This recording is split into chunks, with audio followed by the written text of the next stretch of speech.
som tu su hole nam pi khan coaching ka gel le kon lo thejin ka gel ta poi ipi ham nalung gel nei lung la dan ha ole ipji a hiti a chuna si ham namasang ding chu thina hi lo ham ahinai kamasang kina gamahi hila kadin namun jong mon gam hi di poi gamlen nam chuna bo kalhan zo ahitai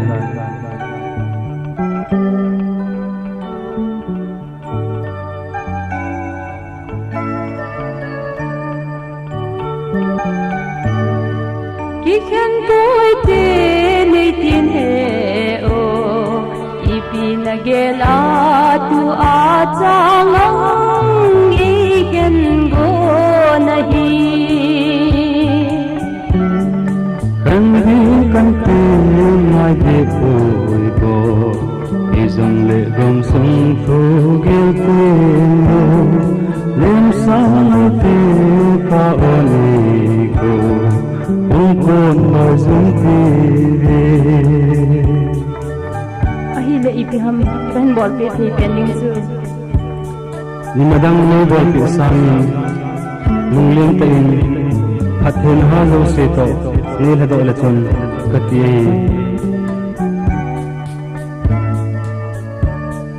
palani ko ni ngal ti lung nem lung de ne chan lo ze no nam lu la ka me ahi le he o lam sel san kai kon in lang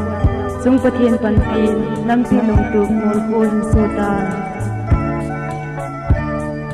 nei ngai dang nin nei he tem zon lung niam lo hil din kai kon to lung lam hin gai lo zen lang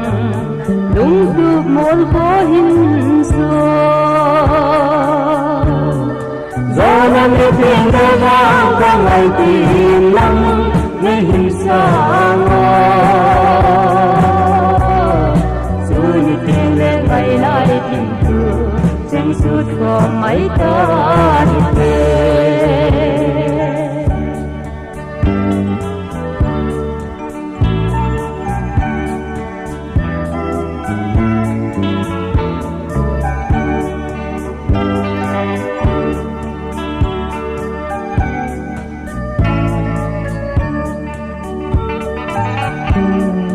Lunggeo ngay to nilego Lehin zui zing un patin Song pi song chan ti te to tin No te gamadi Hamzang kanol ko hin so Nam pi kinep na